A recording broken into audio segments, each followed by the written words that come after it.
Don Iván Espinosa de los Monteros, muy buenos días. Muy buenos días, don Luis. ¿Cuánto tiempo sin saludarle? Sí, señor, mucho tiempo. ¿Con tertulios siguen ustedes ahí? Aquí estamos. Aquí estamos, firmes. Bueno, buenos días a los tres también.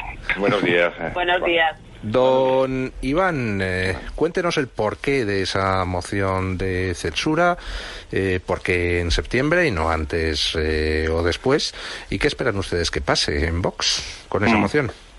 Bueno, el porqué yo creo que ya se viene fraguando desde hace tiempo, ¿no? Y yo he oído varias veces a Santiago Abascal ofrecerle al Partido Popular nuestro apoyo si ellos hubieran estado dispuestos a presentar esta moción de censura, que yo creo que era inevitable desde hace tiempo.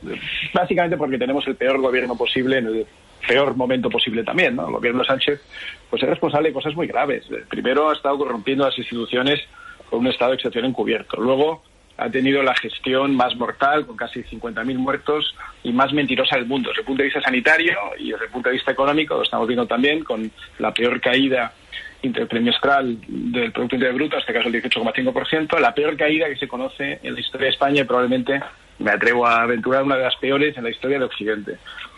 Luego los españoles pues lo están pasando muy mal y muchos de ellos siguen sin cobrar los ERTES. A su vez, el propio gobierno, que es responsable de todo lo que está sucediendo, señala a los españoles como responsables de los rebrotes, los posibles rebrotes, y les sigue tratando como a niños. Es decir, yo creo que estamos en una situación límite y se avecina pues un otoño muy difícil. Y cuanto más habla uno con distintos sectores de la economía española, pues más se reafirma uno en la idea, lamentablemente, de que va a ser un otoño pésimo seguro desde el punto de vista económico y probablemente pues malo desde el punto de vista sanitario. No quiero tampoco exagerar, pero no tiene buena pinta. Por lo tanto, cuanto antes saquemos este gobierno... ¿Qué les llega a ustedes desde distintos sectores? Mire, yo hablo con gente muy diversa, desde la economía, desde el sector primario, donde hablo pues mucho con gente del campo, con gente del mar, y ahí la sensación es que están abandonados a su suerte y que lo están pasando realmente muy mal. En el sector secundario ni le cuento. El mundo de la industria de la transformación pues ha aguantado lo que ha podido durante estos 4 o 5 meses, pero sensación en muchos sectores, en sectores muy sofisticados como el de la automoción y partes y componentes, que es el sector auxiliar, hasta pues sectores más sencillos que también tienen que ver con la manufactura y donde han visto pues una caída de la demanda brutal, una falta de capacidad de respuesta de la administración y una situación desastrosa. En el mundo del turismo, pues no hace falta que se lo explique, con la extraordinariamente deficiente gestión de este gobierno y su incapacidad para negociar con otros países que son claves en este momento, que es justo el momento punta del turismo, y la desaparición del turismo británico, pues las consecuencias son dramáticas. En el mundo de la restauración y hostelería, pues un poco lo mismo, es decir, no hay ningún sector, yo no he visto ninguna compañía, ninguna pyme, ningún comercio, ninguna compañía grande tampoco, con la posible excepción de Amazon y alguna así, que haya siquiera mantenido el tipo durante estos meses, ¿no? Y por tanto, pues los ERTES ha sido un parche que ha funcionado mal, pero bueno, todavía ha permitido a algunos mantener viva su actividad, pero este otoño eso va a decaer de manera tremenda. Y a partir del 1 de enero, la sensación es que con el cambio de año se van a producir cierres masivos. Por tanto, lo que hace falta es un cambio de gobierno cuanto antes para generar una nueva dinámica, generada por un gobierno que entienda cómo funciona la economía, que no sea un perseguidor de todo el que genera actividad económica y que tenga también un poco más de sentido común en la gestión sanitaria de una epidemia que sin duda ha azotado a todos los países, pero que, habiendo azotado a todos por igual, ha tenido una consecuencia distinta en cada uno. Y España es el país con más muertos por habitante, con más infectados, con menos tasa de recuperación, en fin, un absoluto desastre desde el punto de vista sanitario y simultáneamente un absoluto desastre desde el punto de vista económico. Por tanto, con toda esta realidad ciñéndose sobre nosotros, yo creo que lo único responsable es intentar precisamente pues una moción de censura que tendremos que trabajar durante estos meses de agosto y principios de septiembre para buscar la combinación, los apoyos necesarios para que salga adelante y poder cambiar este gobierno antes de que sea demasiado tarde. Y de ahí la respuesta a la pregunta de por qué en septiembre. Bueno, pues porque se tarda un poco en generar esos consensos y buscar esa manera de hacerlo, ¿no? Bueno, evidentemente las mociones de censura no necesariamente tienen por qué salir adelante para tener éxito, en el sentido de que es una manera más de desgastar a un gobierno, y efectivamente a un gobierno como este pues hay que intentar desgastarle por todos los medios posibles, pero si sale adelante, mejor. Lo único que para que saliera adelante haría falta que al menos una parte del Partido Socialista le diera la espalda a Sánchez. ¿Tienen ustedes la más mínima esperanza de que algún sector del Partido Socialista, los que todavía quedan, que son normales, puedan llegar a reaccionar? Bueno, nosotros presentamos la moción para intentar ganarla, no hay ninguna duda acerca de eso, luego ya veremos si lo conseguimos o no, ¿no? Pero tiene usted razón que en el pasado las mociones de censura, bueno, ha habido 4 en la historia de la democracia española y 3 no han salido adelante, pero han tenido un resultado singular. Yo creo que en el año 80 el grupo socialista presentó una moción de censura con muchos menos diputados que nosotros, con 36, y efectivamente no la ganaron, pero aceleraron su llegada al poder en el 82. Bueno, pues no está mal. En el año 87 el Partido Popular, con los mismos diputados que tenemos nosotros hoy, con 52, también presentó una moción de censura, que tampoco salía adelante contra Felipe González, pero permitió unos años más tarde que ese mismo grupo acabara gobernando. Y ya sabemos que en el año 17 y 18 Podemos y el PSOE presentaron sendas mociones de censura. La primera no salió adelante, pero sí acabaron gobernando, como es sabido, y la segunda salió adelante y fue lo que permitió gobernar a ambos grupos. Por lo tanto, los antecedentes pues no son muy distintos a los que tenemos hoy. Y nosotros, pues sí, tenemos esperanza de poder convencer a muchos de los 350 diputados de que consiguen esta posibilidad, esta alternativa. Y parte de eso tiene que ver con cuáles son las condiciones, quiénes son los candidatos o quién es el candidato a liderarlo. Porque, claro, hay algunos partidos que han reaccionado muy deprisa, quizá un poco precipitadamente, ¿no? Alguno que tiene el gatillo fácil, pero sin meditarlo mucho. ¿Por qué? Pues porque asumen que somos como los demás partidos. Asumen que esto es una maniobra para intentar que Santiago Abascal sea el presidente del gobierno. Y puede serlo, pero no es necesariamente así. Santiago Abascal demostró el otro día una generosidad inusitada en el mundo político diciendo que él se ofrecía, pero que no tenía por qué ser él el candidato, ¿no? Entonces, imaginémonos ahora que fuéramos capaces de encontrar un candidato que fuera a su vez capaz de generar un cierto consenso entre la clase política, ¿no? No necesariamente un candidato de Vox, ni siquiera necesariamente un político en activo, sino alguien que tenga pues la experiencia, la sabiduría, el temple. Un candidato a presidente de gobierno independiente. ¿Por qué no? No, me parece bien. Es una cosa que no ha hecho nadie más en el pasado, pero es que Vox viene rompiendo moldes en muchos aspectos y este es uno de ellos. Santiago Abascal ha dicho que él no tiene por qué ser el candidato. Oiga, tampoco tiene por qué no serlo, ¿verdad? Podría serlo. Si no encontramos otro que quiera hacerlo, pues Santiago, que tiene un enorme sentido de responsabilidad, está dispuesto a encabezarlo, pero no tiene por qué ser él. Esto es una gran diferencia respecto a lo que se ha presentado en el pasado. Oiga, pues si encontramos un candidato que no necesariamente sea, como digo, un político de los de hoy, que puede ser pues una figura independiente o pues un expolítico incluso de otro partido, como es natural, y se logra generar pues una alternativa que genere cierto consenso, que genere cierta ilusión, que genere cierta confianza, pues estoy seguro de que hay muchos diputados socialistas que no están satisfechos con el gobierno encabezado por Pedro Sánchez y flanqueado por Bildu, por Podemos, por los comunistas, por todos los enemigos de España reunidos, ¿no? Tiene que haber socialistas que no estén de acuerdo con eso.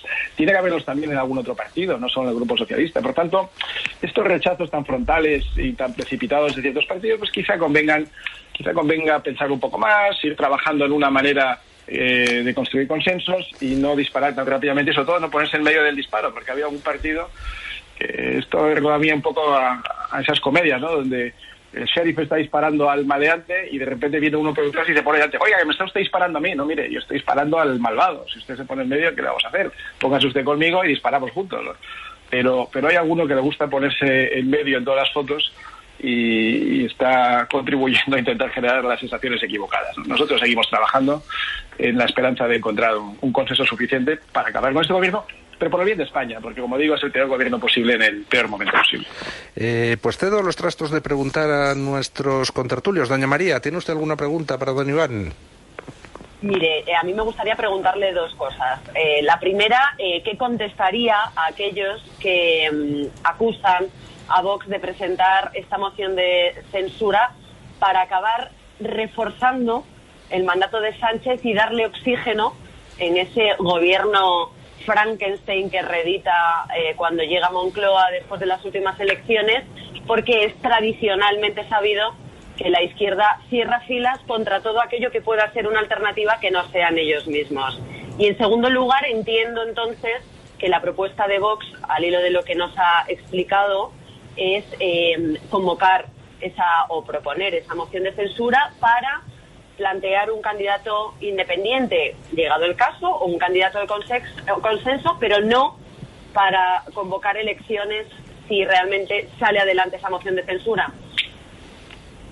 Bien, gracias, María. Respecto a lo primero, pues efectivamente, hay algunos periodistas que se han dedicado a replicar el argumentario que les ha mandado una persona del Partido Popular. Bueno, pues está bien, cada uno tiene las alianzas debidas que tiene, pero si uno lo piensa de verdad y repasa un poco, como digo, los últimos 4 ejemplos que tenemos, los únicos 4 ejemplos que tenemos en el pasado de mociones de censura, y esta no es distinta a las demás, pues han sido presentadas por grupos que tenían menos diputados que nosotros, excepto la última, el PSOE, los demás tenían menos diputados que nosotros, y al final han acabado en un cambio de gobierno, de una manera u otra, con más tiempo o menos, ¿no? Así que no, esto no está hecho para fortalecer al gobierno de Sánchez, sino para intentar acabar con el gobierno de Sánchez, porque, como digo, es un auténtico peligro para nuestro sistema institucional, para nuestra democracia y para el sistema de monarquía parlamentaria que tenemos constituido en España y que funciona con todos sus efectos desde el año 78 y que nos parece superior al programa social comunista que nos quiere imponer esta izquierda cada vez más radical y cada vez más en manos de los enemigos de España, comunistas, separatistas, en fin. Respecto a si necesariamente va a ser un candidato independiente, como decía, estamos abiertos a esa posibilidad y eso es una enorme novedad, porque nadie hasta ahora había presentado una moción de censura abriéndose a que fuera otro candidato que lo liderara. Esto es una demostración, como digo, de generosidad y de visión de Santiago Abascal que no es común en la clase política. Si encontramos un candidato que pensemos que sea capaz de generar esos consensos, pues lo presentaremos. Y en caso contrario, pues se presentará Santiago Abascal, pero para eso tenemos todo el mes de agosto y parte del mes de septiembre, y por eso hemos dicho que la convocaremos en septiembre, en el caso de que encontremos ese candidato cuando lo encontremos, y en caso contrario, pues en el momento que Santiago Abascal lo decida. Pero en ningún caso convocando elecciones si sale adelante la moción de censura, es decir, sería el candidato que se elija.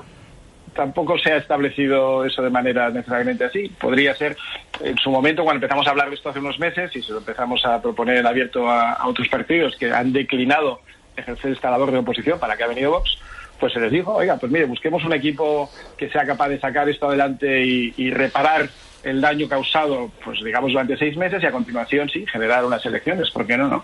Depende un poco de quiénes serán los candidatos y cuál sea el consenso que se genere, pero estamos dispuestos, como digo, a trabajar durante este mes de agosto para buscar las condiciones adecuadas. Ese podía ser un escenario y el otro podía ser pues un gobierno que perdurara en el tiempo si fuera del consenso de muchos de ellos. Pero todo esto, efectivamente, es en lo que consiste la labor de oposición. Es que nosotros hemos venido aquí a hacer oposición. Los españoles nos han puesto en esa situación. Usted está aquí para oponerse al gobierno y precisamente contra un gobierno tan nefasto pues hay que oponerse con más ganas y con más garra que otros que parece que están muy contentos en un consenso socialdemócrata y que no quieren cambiar las cosas. Oiga, mire, yo no tengo la culpa de que otros no quieren cambiar. Nosotros vamos a intentar. Usted no se quiere unir, usted no quiere intentar cambiar esto. Pues oiga, usted tendrá que explicárselo a sus electores. Nosotros vamos a seguir trabajando pese a todo para intentar conseguirlo. Lo que sí creo es que hay partidos donde las cosas pues quizá no las tienen tan claras, porque ha habido alguno que ha sido el que ha disparado rápido, pero un gatillo rápido pues a veces acaba en gatillazo, ¿no? Porque hay otros dentro del mismo partido pues que no han dicho nada en contra. Entonces, bueno, nosotros trabajaremos este verano para intentar generar ese consenso sin hacer mucho caso de las voces que siempre les parece todo mal, que no hacen nada y le parece mal que los otros hagan algo, ¿no? Es decir, yo no hago oposición, pero a mí me parece mal que usted lo haga. Oye, mire, nosotros vamos a intentar acabar con este gobierno por el bien de España y vamos a intentar que ustedes se unan a nosotros. Y si no quieren, pues no se les puede forzar, desde luego, pero lo vamos a intentar. Don César. Sí, buenos días, don Iván. Yo quería pedir tu opinión, en primer lugar, sobre una reflexión y luego una pregunta. La reflexión sería, por ejemplo, Podemos presentó una moción de censura contra el Partido Popular que fracasó, pero que solo buscaba relanzar la carrera política de Pablo Iglesias. Hay quien dice que si finalmente es el señor Abascal el que se presenta a esa moción porque no hay un candidato de consenso, de ser así, estaría copiando a Podemos y que la moción de censura solo serviría para dar protagonismo a Abascal a costa de reforzar a Sánchez, ya que la moción, si no sale, porque no cuenta con los apoyos suficientes, permitiría a Sánchez presentarse como el vencedor, a la vez que, por cierto, los socios de Sánchez le podrían exigir contrapartidas por ese apoyo en contra de la moción que Vox pretende presentar, y eso también sería un cálculo a tener en cuenta. Eso sería la reflexión para la cual le pido opinión frente a ese argumento. Y por otra parte, ¿qué cree usted que hace falta ahora mismo en pleno rebrote del coronavirus, el desempleo más alto de la Unión Europea, la recesión económica? ¿Más tensión o más aporte de medidas útiles pero de forma moderada y tranquila? Bueno, respecto al primero y a la pregunta de si lo que estamos haciendo es copiar a Podemos, bajo ningún concepto. Nosotros no copiaríamos a Podemos prácticamente nada de lo que han hecho en su vida, porque ha sido, yo creo que su irrupción en la política española explica el 90% de los problemas que tenemos hoy, ¿no? No hay absolutamente nada bueno que haya surgido de la llegada de Podemos, que por cierto, esta sí fue auspiciada y apoyada por el Partido Popular en el 2014, hace ahora 6 años, ¿no? Ese partido que era marginal, que era una especie de recolección de desechos de Izquierda Unida, que nunca tuvo ningún protagonismo en la vida pública española, pues salió y surgió y se le dio mucho bombo en las televisiones, en los periódicos, en los medios auspiciados por el Partido Popular para hacer daño al Partido Socialista. Por lo tanto, si alguien tiene alguna responsabilidad, más allá del éxito del propio partido, en la llegada y prevalencia de Podemos, sin ninguna duda es el Partido Popular, sin ninguna duda. Así que no copiaremos jamás nada parecido a eso, porque nos parece lo peor que ha pasado en la política española. Yo todavía pensar que en Occidente, en Europa, en el siglo XXI, puede haber un partido comunista que tenga algo que decir, y ya no digamos que gobernar, o sea, es una cosa que cuando pasen los años, cuando pasen las décadas y miremos para atrás, diremos, pero ¿cómo pudo España en aquellos años hacer caso a unos tíos con una ideología tan trasnochada, tan fracasada, tan comprobadamente errónea en todo el mundo, y sin embargo se le dio caso? Pues porque España es un país singular para muchas cosas, pero sin duda el Partido Popular pues tendrá que explicar por qué le dio tanto bombo en ese momento, ¿no? Así que no. Y respecto a las contrapartidas, a los socios que pueda obtener el Partido Socialista para obtener este apoyo, pues tampoco es nada nuevo. Si se pasan el día tomando o gestionando las concesiones que se hace a Bildu, que se hace a los separatistas de todas partes, pues todos los días hace eso. Y cada concesión que hace, pues yo creo que es un paso más en en la defenestración de un Partido Socialista que ya es irreconocible para sus propios votantes, ¿no? Por tanto, no. Pero yo insisto mucho, a mí me resulta gracioso que ahora nos pregunten a nosotros que por qué hacemos una moción de censura abocada al fracaso con 52 diputados cuando todos los demás grupos que han hecho mociones de censura en el pasado las han hecho con menos diputados que nosotros, excepto la última, el PSOE. Y al final han salido bien, porque al final, pues al cabo de unos meses o de pocos años, ha habido un cambio de gobierno. Oiga, pues nosotros, igual que lo ha hecho el Partido Popular en el año 87, que tenía el mismo número de diputados que nosotros, y que al final, pues con el paso del tiempo, consiguió que el Partido Socialista, entonces en el gobierno, acabara cediendo el poder. Por tanto, estamos especialmente esperanzados de que esta vez seamos capaces de hacerlo otra vez. Y respecto al tema de qué hay que hacer con el rebrote, con la recesión económica, si hace falta más tensión, no, mire, lo que hace falta es revertir esencialmente todo lo que está haciendo este Partido Socialista en el gobierno. Y si eso es con tensión o sin tensión, eso es irrelevante, eso es secundario. Es decir, todas las políticas sanitarias y todas las políticas económicas, por supuesto, todas las políticas fiscales de este gobierno, todas van exactamente en sentido contrario de lo que hay que hacer, como se está demostrando en la comparativa de resultados entre España y el resto de países de Occidente. Incluso puede uno compararlo con países del tercer mundo en cuanto a resultados económicos o de evolución del Producto Interior Bruto, y por supuesto en cuanto al impacto que ha tenido el virus en nuestro país comparado con otros sitios. Entonces, insisto que tenemos el mayor número de muertos por habitante o per cápita del mundo, y tenemos la mayor tasa de sanitarios infectados, y tenemos la mayor tasa de mayores desatendidos. Es decir, todas las estadísticas que miremos, sean sanitarias o sean económicas, son las peores del mundo, y por tanto, oiga, yo quiero revertir eso. No, es que eso genera tensión. Pues mire, a mí la tensión me la genera los 50.000 muertos. A mí la tensión me la genera la caída del Producto Interior Bruto del 18,5%. A mí la tensión me la genera que la gente esté en la calle sin cobrar los ERTEs. A mí la tensión me la genera el otoño caliente que viene y lo mal que lo van a pasar los españoles. Entonces, si esto se revierte con un poco de tensión política o sin ella, me parece irrelevante. Lo importante es cambiar las políticas fracasadas que nos están llevando al peor momento de nuestra historia, desde la guerra civil, y eso podrá ser con más tensión, con menos tensión, con sonrisas, con lo que sea, pero lo importante es revertir esa tendencia. Y por tanto, hay que acabar con este gobierno que es un absoluto desastre. Don Javier. Un saludo, Iván. Hola, Javier, buenos días. Bueno, a mí la cuestión aritmética es de una moción de censura, pues como bien explica usted, pues es una cuestión a tener en cuenta, pero no es la única cuestión. Entonces, yo simplemente creo que lo importante de una moción, sobre todo, es los contenidos, es decir, cómo se va a centrar esa moción, cuáles son los contenidos y cuáles son las propuestas. Entonces, a mí lo que me interesa saber, sobre todo en una situación como la que estamos, es si hay una opción de lanzar un discurso distinto y de salirse de este juego, a mí me parece absurdo y ridículo, entre moderantismo o, no sé, crispación, pues es el contenido de los discursos. Eso es lo que es clave. Entonces me gustaría saber, me imagino, cuáles son las líneas maestras que piensan ustedes aunque sé que están por definir, me imagino, y están trabajando en ello, pero me imagino que lo tendrán claro, puesto que son un partido político que defienden una serie de ideas. Entonces, ¿cuáles serían las propuestas alternativas para revertir la situación que ustedes podrían aprovechar podrían lanzar en esa moción de censura? Pues mire, respecto a la parte sanitaria, las que hemos estado lanzando, lideradas por el doctor Stigman desde el principio, pues por ejemplo, una gestión sanitaria única. Fíjese qué cosa tan revolucionaria. ¿Por qué? Porque hemos visto que en el pico de la pandemia, que es la última semana de marzo, resulta que en la Comunidad de Madrid, por poner un ejemplo, pues están las UCI saturadas, gente muriendo por no tener atención médica porque no podía entrar, porque y en cambio las provincias limítrofes de la comunidad, pues camas en todos los hospitales disponibles que no han sido aprovechadas porque es otro sistema sanitario. Cuando estamos viendo que en Europa los enfermos o los contagiados se pasaban de un país a otro, porque se apoyaban mutuamente. Oiga, en esta región francesa hay un exceso de infectados, y en cambio en esta otra región alemana, que es vecina, hay suficientes camas. Oiga, tráiganoslo y luego ya haremos cuentas, oiga, pues si eso se está haciendo entre países distintos, ¿cómo no somos capaces de repartir en la propia sanidad española entre provincias distintas? Porque fíjese, para curar no podemos movilizar a la gente de una provincia a otra, pero cuando se mueren, eso sí, los podíamos llevar de Madrid a Huelva para que los incineraran, porque tampoco las incineradoras en Madrid daban para más. O sea que para morirse sí, le trasladamos de una comunidad a otra, para curarle no le podemos trasladar a una comunidad. Oiga, mire, pues lo primero que tendremos que hacer es tener, frente a una pandemia que está afectando al conjunto de la nación, es verdad que con más incidencia en unas comunidades que en otras, pues habrá que dar una respuesta unificada en el conjunto de la nación, con más camas en unas comunidades que en otras. Y, oiga, ¿qué es que me faltan camas en Madrid? Pues váyase usted a Ávila, o váyase usted a Toledo, o váyase usted a Guadalajara, o lo que sea. Y lo mismo en Barcelona, y lo mismo en aquellos puntos que estén saturados. Por lo tanto, una respuesta unificada. Segundo, empezar a tratar a los españoles como adultos y explicarles cuáles son las consecuencias del virus y no tenerles encerrados como única medida preventiva para que el gobierno no tenga que gestionar la sanidad. Mire, sí, el encierro puede ser imprescindible en el pico de la pandemia, pero ¿de verdad era necesario parar la economía durante todos estos meses? Pues yo creo que no. Tercero, en materia económica, todo lo contrario que está haciendo este gobierno, que es lo que estamos haciendo. Estamos subiendo los impuestos, atacando a la industria, vuelvo al ejemplo del automóvil. Mire, España es el primer fabricante de Europa de automóviles diésel.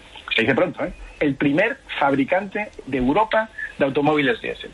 Cuando uno tiene fábricas de automóvil, además tiene una industria auxiliar en el perímetro, que es la de partes, la de componentes, tiene una industria de servicios auxiliar también, que le presta servicios. Pues mire, un gobierno que se dedique a atacar al diésel cuando somos el primer fabricante del mundo del diésel, pues no tiene mucho sentido. Un gobierno que está decidiendo poner cada vez más restricciones por el lado del medio ambiente, o por el lado del género, o por el lado de tonterías que nada tienen que ver con la producción industrial, lo que hacen es generar un clima completamente contrario y refractario a la inversión en España. Y yo ya estoy cansado de ver a gente española, internacional, que dice, mire, yo mientras este gobierno en España, yo no voy a invertir un duro, ni un euro. ¿Por qué no? Porque generan un clima de desconfianza entre la comunidad inversora, que es absolutamente el inverso al que hace falta, pues con una legislación laboral que también quieren empeorar. Es decir, está todo hecho al revés, está todo pensado para que nadie quiera producir ni generar un puesto de trabajo en España. Pues ¿cuáles son las políticas? Todas las inversas: bajar impuestos, simplificar normativa, ser acogedor de todos aquellos que quieren venir a invertir, generar un clima de optimismo y de estabilidad para que los inversores se sientan atraídos, reducir o posponer las cotizaciones de la seguridad social en aquellos que hagan un esfuerzo por mantener el empleo. En fin, las políticas normales que han tenido éxito en todo Occidente y que son las que nos han traído hasta aquí, y que son las inversas las que se ha tomado este gobierno. Son políticas de sentido común las que venimos defendiendo desde que...